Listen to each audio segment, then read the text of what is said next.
Sports Illustrated.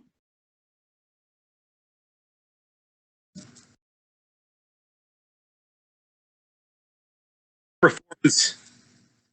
I'm curious. I know it was a little bit controversial at the end there. Obviously, that's the referee's decision, not yours. But any comment? I know Dominick was disappointed in the referee stopping the fight. What's your comment? What's your take on the way the fight ended? Keith Peterson calling the fight. Oh man, he was out, man. Dominick was out for the count. He took these hard blows, man. You can see like when I thrust my hips on these shots. The same thing with TJ. They go limp, man. So there's no there's no excuses on that on that. Defend yourself. Typically, what Dominick does, and I studied him, is he tends to grab you, which is a roll, but he never did that. So when I saw he wasn't doing that, I knew that he was in trouble. I know after the fight, the broadcast team, thank you for that, they weren't overly surprised that you'd hinted at maybe retiring. I still think it caught a lot of people off guard. What was behind the decision, and do you have any next stops in mind? You could go back to the Olympics or pro wrestling, or there's really no shortage of opportunities for someone as talented as yourself. Yeah, WWE. If they want me to do an appearance, man, they can call me, but they could bend the knee too. I'm looking forward to getting into business and just start a new chapter in my life, man. Having kids, eventually, getting married and all that other stuff, man. I'm 33 years old. I've done a lot of my career. I think it's time to spread the seed and give to the world. Thank you. Thank you. Next, we have Kevin Iole of Yahoo Sports. Triple C, congratulations. Thank you, Kevin.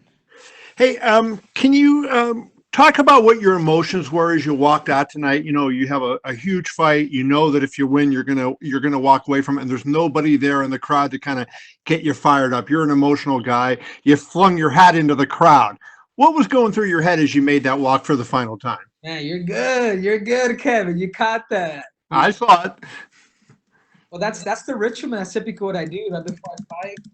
But I continued the ritual, man. I threw my hat out. I did all that, and it was special too to retire like that because I was able to see the people that have been there, the UFC, the staff, people that make this possible. I was able to actually have a conversation with them. And I told my closest friends that this was it for me.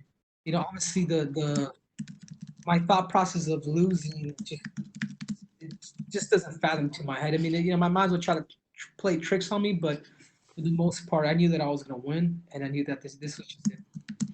One thing in the fight I wanted to specifically ask about, and then one other thing outside. It seemed first round, you were in control of the fight very well. The second round, Dominick's footwork seemed for a while to give you trouble. Did he make any changes in the second round that you had to adjust to? Yeah. No, I don't even think it was so much Dominick. I think it was more the fact that I just, I just didn't make that adjustment as I should have in that second round. But I think once I got headbutted and I started bleeding, I knew that more likely I was probably going to lose that round. I knew that I had to do something to steal it. And my team called potatoes, and which was key to hit the body. And we happened to catch him and straighten the head. So that's how she wrote. And then my final question for you, Henry, as you thought about this decision as training camp was going on, was it just the fact that it's so difficult what you've done in camp? Like camps take so much out of you, and did that play a role into it? Like how physically demanding the training camps are for this sport? Yeah, honestly, honestly, Kevin, I think it's just more of the freedom. You follow my story from the 2008. Yep. I haven't stopped since. Yeah. It's crazy. Brother, a break, man. And plus, I do want to leave on top. Like it is a Cinderella story. I've always envisioned myself just like Daniel Cormier. Unfortunately, he lost his sleeper, but I know he wants to leave on top. And to me, man, leaving on top with 2 belts, an Olympic gold medal, I think there's a lot that I could run with that. I think I'm a persona, man. I'm a personality. I feel like I have a lot of good traits that I could give to the world other than just fighting. Congrats, Henry. Thank you. Next, we have Caroline Pierce with BT Sport. Hi, Henry. big congratulations for tonight's performance. Of course, defending your bantamweight title and being the first person to TKO Dominick Cruz. We'll talk about the retirement in just a moment, but in terms of the performance itself, talk us through it. Yeah, the game plan was to flatten his tires. In other words, kick his legs out. And I think they weren't expecting that. I think they were expecting me to use hands and whatnot, and probably maybe not find him. But it was using rage. It was being disciplined and just kicking his legs out. And that's exactly what we did. What we did in that fight. I just isolated the plans that my coaches had given me. So I was extremely satisfied and happy with everything that happened in the fight. And obviously it was the knee, and then you followed up with what seemed like a lot of unanswered strikes. But then Dominick was getting up, it seemed, when the ref called it. There's been, people sort of saying different things regarding that stoppage. From your perspective, being in there at the time, what do you think of that stoppage? He was hurt. He was hurt. I saw his body go limp. I saw he just wasn't reacting to them hard punches, and the ref has to do his job. And if you're not answering after 2 or 3, I mean, I'm throwing blows. This is early in the fight too. As you can see, I was thrusting my hips and clenching my hand and just beating them to it. So the ref has to do his job. Sometimes the ref has to save you, for yourself. Well, it was a phenomenal performance, and your athleticism, as always, spectacular. And I was getting ready to ask you about who's next, and are you going to marry Jose Aldo and get him out for the fight, all that kind of stuff. And then you announced your Jose Aldo go find another 90-day fiance. I'm gonna be happy retired. Who knows? I might go to Fight Line and watch them fight. I don't know. I gotta talk to Uncle Dana. If Uncle Dana ain't mad at me. Look, you announced this retirement. I think for a lot of us on the outside, it was quite a shock. 33 years old, still in your prime. With talking about being in the quadruple seal, that kind of stuff. How long have you been thinking about this? I've been thinking about it since my shoulder surgery, since I had it. And there's so many layers to Triple C that people don't know about, man. I'm a conqueror. I'm a bird, man. I love to fly. I love to explore. I love to conquer new things, and I feel like I've done everything in combat sports. Olympic champ, flyweight champ, bantamweight champ. I mean, can I just leave on top? Can I just be a simple answer to just leave on top? You can do anything you want to do. You're Triple C, but I'm already hearing kind of murmurings of some people saying, he'll be back. But then when you retired as an Olympic wrestler, you didn't go back to that. You moved on and eventually found fighting. Exactly. I moved on, and I'm gonna move on. I got a girl. I got a girl now. I think more importantly too, I want to start that next chapter in my life. I've given so much to this world, even though I'm 33. Man, I lived. Like my life is more of like a 50-year-old, because I've done so much in combat sports and what I've sacrificed. So, I eventually do want to have kids, and I just don't see myself. I was raised by a single mother. I never had a dad growing up, and I have a bunch of nieces and nephews, and I just don't envision myself fighting and having a kid. I just don't see any. I've never saw that, and I've never had kids, and I could have had a bunch of kids, but I want to give my time to my procreation. And what are aside from your girlfriend and looking towards having a family, in terms of work, in terms of entertainment, television, you are a born performer. I mean, I heard someone say earlier about WWE. Hollywood, we can all get it. I would eventually like to get into real estate, and then eventually start like my own HGTV show. Showing people kind of like the aftermath of what a professional athlete does. And I don't know that much about real estate, but I'm very intrigued by it. And I would love for these cameras to follow me around and to see my step-by-step, all the mistakes that I'm going to make, all the good, the bad, and the ugly. So if you're asking me, I would love to have I would love to still use my persona, still use my personality, but this time use it in a not so cringy way. Well, the world's certainly your oyster. I mean, a final question from me. What would be your message to your fans, those that have supported you through your entire career and up until this point now? It's been fun, man. I want to say thank you. You guys have been there for me, whether you hate me or you love me. Like, everything that I've done in the sport has always been in the best for for my weight class, for my division, for everybody. I know it's a lot. It's very hard for people to understand that because the crazy things that I do, prior to fights, but it's all done in the love of promotion. And even though my nickname is a Triple C, prior to that it was the Messenger, and I feel like I will always be the messenger, somewhat wrapped into Triple C. So if I can leave you guys off with three things that's made me successful in my life, I call it dream, sacrifice, victory. The bigger the dream, the greater the sacrifice. The sacrifice always has to be greater than the dream in order for you to accomplish victory. So dream, sacrifice, victory. Sincerely, the greatest of all time, Triple C. Well, that's quite the sign off. I'm going to leave it there and say congratulations on an incredible career and your performance tonight. Thanks, Henry. Thank you. Next, we have Mark Raymundi from ESPN. Can I get some water? Hey, Henry, congratulations, man. What's up, Uncle Mark? How are you? What up, Flavor Flav? I believe this was your first training camp working with Eddie Cha as your striking coach. How much did that play a difference in the fight tonight? Big time, man. The dude is a genius. He's extremely, extremely smart. And it's a bit unfortunate, too, the fact, but he knew, like, these guys knew going into, like, this is going to be Henry's last fight because I talked to him about it. I was like, listen, man, I've done everything I've ever wanted.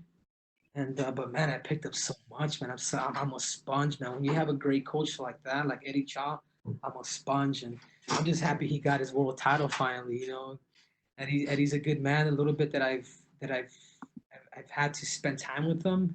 It's almost like you see a friend of a lifetime. So he's good. He's probably upset with me too that I'm retiring.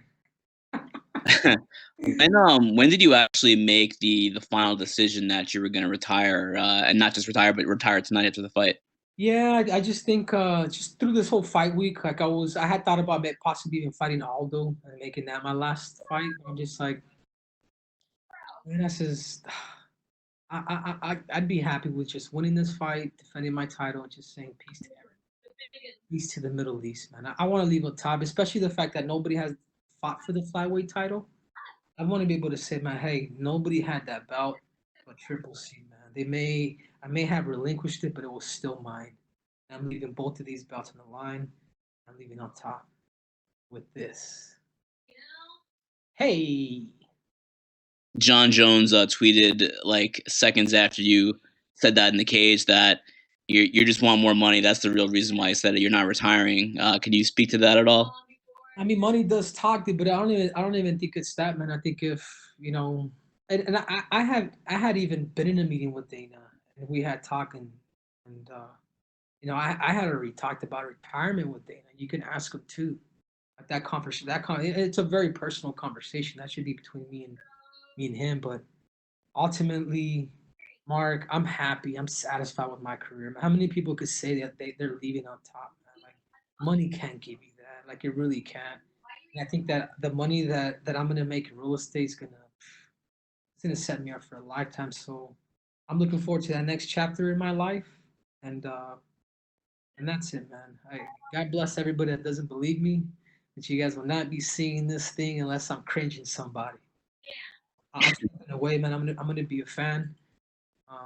I'm happy, man. I did it in wrestling. I left young. I pretty much retired at the age of 21, and I'm retiring at the age of 33 in the sport of mixed martial arts. So if it's truly the end for you at bantamweight in the UFC, how would you book the next bantamweight title fight? Who would it be between which two fighters? I would do a 4-man bracket with Peter Yan, Aljamain Sterling, Cody Sanhagen, and Marlon Moraes. And I would shuffle these dudes, put them in a bracket, and then pick them out, and then have them all fight each other. And I think if you do it like that, tournament style, you start to create. If the UFC could create, and with all due respect, man, Bellator did that with Patricia Pitbull at 45. I think that would be a really good step for them, is to make a 4-man bracket with the top 4 guys. Thanks, Henry. That was all for me. If this is the end, congrats for everything, all the achievements. Yeah, man. Well, you don't believe me too, Mark? Jesus, just because I'm young, dude. I've always said I was gonna retire young. I never wanted to be in this game for that long, dude. I'm 33 years old, man. Like I'm I'm happy, guys. For those who think it's a publicity stunt, dude, think again, man. You guys, I bought a piece of property that I'm gonna start building a house, and that's where a lot of my focus is gonna be on, like in real estate. I'm actually gonna be working like firsthand because I want to understand the tricks and the traits of building something. You know, again, man, I'm a conqueror. I love to explore, Mark, and I'm looking forward to that next chapter of my life. Okay, one last question with Carlos Contreras from Milenio Diara. Hola Henry, felicidades. Oh, muchas gracias.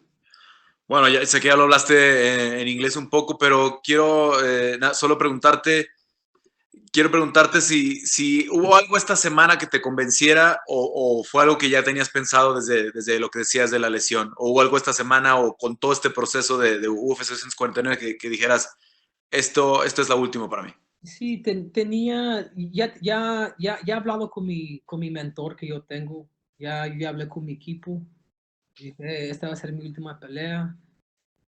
¿Me puedes ver? Sí, sí. Sí, esta es mi última pelea, ya estuvo para mí. Yo estoy satisfecho con mi carrera, defendí mis 2 cinturones. Yo creo que yo puedo usar mi plataforma para hacer pláticas de motivación con lo que tengo ahora. Y más que todo, yo me quiero ir encima, yo me quiero ir y decir, hey, ese fue el mejor, nadie le ganó. Campeón olímpico, campeón peso mosca y campeón peso gallo. Si hubieras perdido hoy, que obviamente no fue el caso, ¿te hubiera quedado todavía una espina de seguir en esto? No, si Dominick me hubiera ganado, me retiro también, porque si no le puedo ganar a él, si no le puedo ganar a él que no ha peleado en 3 años, no le voy a poder ganar a los que vienen. Me imagino que tienes mucho futuro porque obviamente hablas español, obviamente eres estadounidense, hablas inglés y el portugués también. Inglés. Una estrella en los 3 idiomas. Es todo. Bueno, Henry, pues muchas felicidades y que tengas suerte y si tu decisión es tener familia pronto, que tengas una bonita familia y la puedas disfrutar. Sí, gracias, muchas gracias. Thank you, Henry. Yeah, thank you. Is that it? Great win. Have a good night. Can you help me with